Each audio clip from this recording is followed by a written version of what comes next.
Doctor साहब वो जो ब्यूरोक्रेसी की शॉर्ट साइजिंग का सुनते थे हम कि जी वो यूं कर देंगे वो कर देंगे, साइज ऑफ द गवर्नमेंट वो कर देंगे। अब रोज़ इतला आ जाती कि एक आधी कोई कमेटी बन जाती है, नया अथॉरिटी बन जाती है। अभी जो है पता चल रहा है कि ओगरा में जो है ना कोई प्रोसीजर वगैरह के ख़िलाफ़ फॉलो किए बगैर एक मशीरान की भर्ती लेके कर रहे हैं। तो जो मेंबर फाइनेंस है वो नई मुगारी 6 बार तोसी ले चुके हुए हैं, कोई रिटायर्ड अफसरान लाए जा रहे हैं। एक तरफ जो है गैस और बिजली के रेट बढ़ते जाते हैं, दूसरा भर्तियां करते जा रहे हैं। क्या कहेंगे? देखिए जी, आज भी एक बात कैबिनेट ने अप्रूव कर दी है कि इनकी जो बोर्ड मेंबरशिप है उसके लिए जितने मर्जी पैसे लें। मैं आपको बताऊं 2011 या 12 में नेशनल बैंक की एनुअल स्टेटमेंट में लिखा हुआ था कि एक फाइनेंस मिनिस्ट्री के ऑफिशियल को उस वक्त 1.5 करोड़ रुपया बोर्ड मीटिंग की तरफ मिला है। कई जगह इनको 10-10 हजार भी मिलता है। देखिए बात सिंपल थी, मेरा कोई जाती इख्तिलाफ कोई नहीं है, कुछ नहीं है। मैं तो सिर्फ इकोनॉमिक्स के हवाले से देखता हूँ कि जो इकोनॉमिक्स में सोच है वो ये है कि जिसके बाद जिस तरीके से पूरी दुनिया चलती है, कहते हैं कि भाई इतने पैसे दें, बहुत अच्छे पैसे देंगे, नहीं कम ना दें, बहुत अच्छे दें, पर इतने पैसे दें कि आपको सबसे अच्छा बंदा मिले और सबसे अच्छा काम करे। एक बड़ा फेमस पेपर था जेंसन मैकलिन, जिसके ऊपर नोबेल प्राइज भी मिला है। उन्होंने जो लिखा था वो पूरी दुनिया में फैल गया है। वो कहते हैं तनख्वाह थोड़ी दो, बोनस ज्यादा दो। और आप देखें पूरे बैंकों पूरी दुनिया में होता है तनख्वाह। मेरी वालदा भी कहती थी कि जो है तनख्वाह थोड़ी हो, बख्शीश ज्यादा होनी चाहिए। नहीं, बोनस ज्यादा होना चाहिए। बोनस ये कि बोनस मेजर होता है परफॉर्मेंस से, कि आपकी परफॉर्मेंस क्या, आपने काम क्या किया है। ये नहीं कि सिर्फ आप तनख्वाह ले रहे हैं, काम क्या किया। तो अब आप हर इदारे में देखें, बाहर डिज्नी ले लें, आप एप्पल ले लें, माइक्रोसॉफ्ट ले लें, तनख्वाह थोड़ी होती है, बोनस मिलियंस डॉलर्स में होते हैं।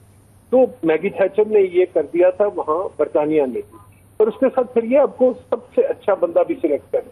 अब ये जो कनाडा का प्राइम मिनिस्टर है मार्क कार्नी, ये कनाडा का सेंट्रल बैंक का गवर्नर भी था, और इसको कैनेडियन पासपोर्ट के साथ बरतानिया में रखा गया।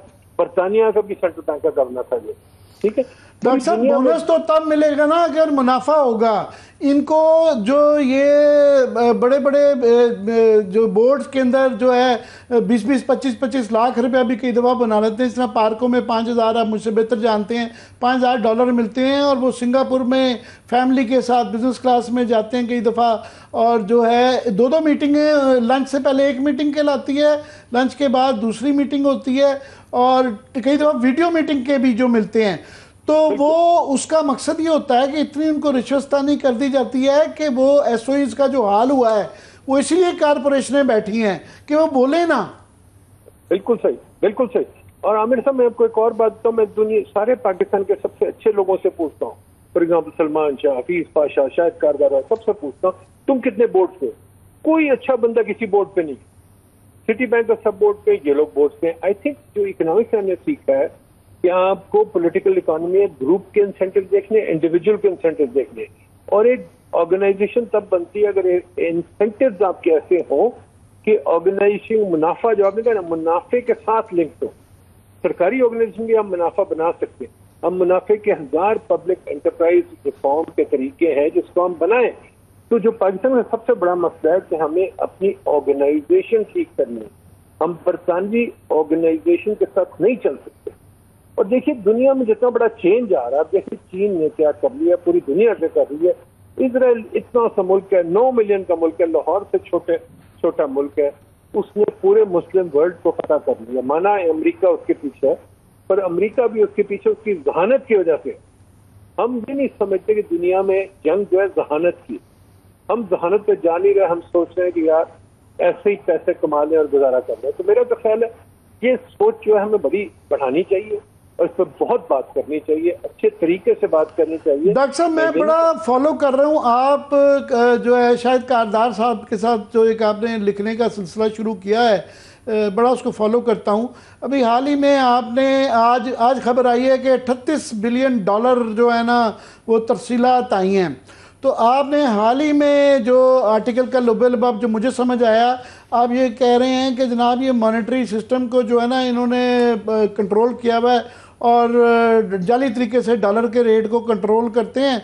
तो इधर उधर से तफसीलात के बहाने या बला बला करा के जो है ये मामला चल रहा है, ये ज़रा हमें मिस्ट्री समझाएं।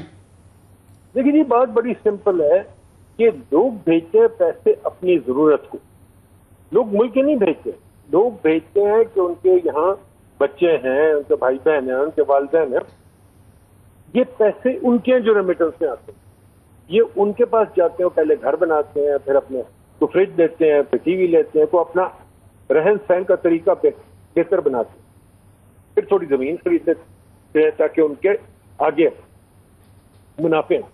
तो ये तरीकेकार उनका चलने का है। अब ये सरकार ने दे दिया है कि बैंकों को पैसे दे रहे हैं कि वो लेके आओ। मुझे तो समझ नहीं आती, मैं आज भी 2 बैंक गया था और मैं लड़के आया, मैंने कहा भाईजान आपको हमने प्राइवेटाइज किया था हमें बेहतर सर्विस देने की, आपकी सर्विस तो दिन ब दिन खराब होती जा रही, बेहतर तो नहीं हो रही। बैंक अकाउंट खोलना इतना मुश्किल हो गया है, हमेशा मैं बैंक अकाउंट खोल नहीं सकता, रोता रहता।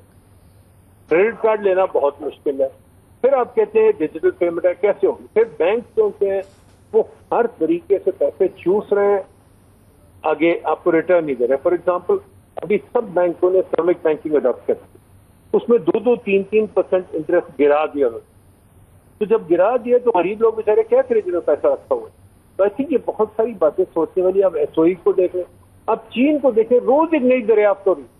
उन्होंने आज एक नई बंदूक बना ली है जो पता नहीं कितने 100 मील फायर करती है। उन्होंने कल कोई लिमिटेड ट्रेन बना ली, उन्होंने परसों जनाब वो बना लिया था क्या कहते हैं नया एयरक्राफ्ट कैरियर। डॉक्टर साहब आप हमारे बैंकों को भी तो दाद दें ना, आप देखें कुछ भी नहीं करते, गवर्नमेंट उनको सारा अपने फंड्स दे देती है, उस पर वो मुनाफा कमाते हैं और बगैर काम किए पाकिस्तान में सबसे ज़्यादा मुनाफा जो तबका बना रहा है वो बैंक्स हैं। तो ये इनोवेशन तो है ना। आमिर साहब मैं तो कई दफा कह चुका हूँ फाइनेंस मिनिस्टर को, मुझे बैंक का प्रेसिडेंट लगा दो, काम तो कोई है नहीं, मैं बैठा रहूंगा वहाँ। वो गवर्नमेंट को पैसे देते हैं, गवर्नमेंट से वापस ले लेते हैं। वो खुदा के वास्ते बैंकिंग तो कर कोई नहीं रहे, सिर्फ ये कर रहे हैं हुकूमत को पैसे देते हैं, हुकूमत से वापस ले लेते हैं। तो ये बैंकिंग जो ना हुई ना, फिर ऊपर से ये यस उनके मुनाफे बहुत बने, क्यों? क्योंकि उनको मोनोपोली दे दी गई है। स्टेट बैंक कहता है कि आप कोई और बैंक खोले ही ना। मुझे बताइए अमेरिका में तो 50 किस्म के बैंक हैं, एक तो बड़े बैंक हैं, छोटे बैंक हैं, उसके बाद क्रेडिट यूनियन है, फिर सेविंग्स एसोसिएशन वगैरह वगैरह, 50 किस्म के बैंक हैं। यहाँ भी हर किस्म के बैंक हैं, कोई ज्यादा लूटमार करते हैं, कोई थोड़ी करते हैं, जो है वो कैटेगरी है। पर अब एक बैंक के प्रेसिडेंट को फाइनेंस मिनिस्टर लगाएंगे तो बैंकों को फायदा नहीं देगा तो फिर क्या करेगा? बिल्कुल सही कह रहे हैं आप, फाइनेंस मिनिस्टर क्यों बैंकर बनाते हैं, ये भी अजीब बात है। फिर कॉन्फ्लिक्ट ऑफ इंटरेस्ट नहीं हम देखते। फिर देखिए ना एक्सचेंज रेट की बात, उस पर भी 2 दिन पहले आर्टिकल लिखा था। एक्सचेंज रेट को आप रोकते क्यों? हमारे 7 क्राइसिस हुए एक्सचेंज रेट पे, आपको याद होगा, मुझे तो पक्का याद है, खैर आप छोटे हैं आपको नहीं। मैं जब पढ़ रहा था लंदन स्कूल ऑफ इकोनॉमिक्स में, एक दिन रुपया 5 से 11 रुपए पे गया था, मेरी फीस मुझे देनी मुश्किल हो गई थी। ठीक है, फिर आप देखिए बाद में 1998 में जब बम फटा, एकदम क्राइसिस आया, बैंकों ने पैसे पकड़े हुए थे, वो एक लंबी स्टोरी है। बट हमारी एक्सचेंज रेट 45 से 65 तक गई।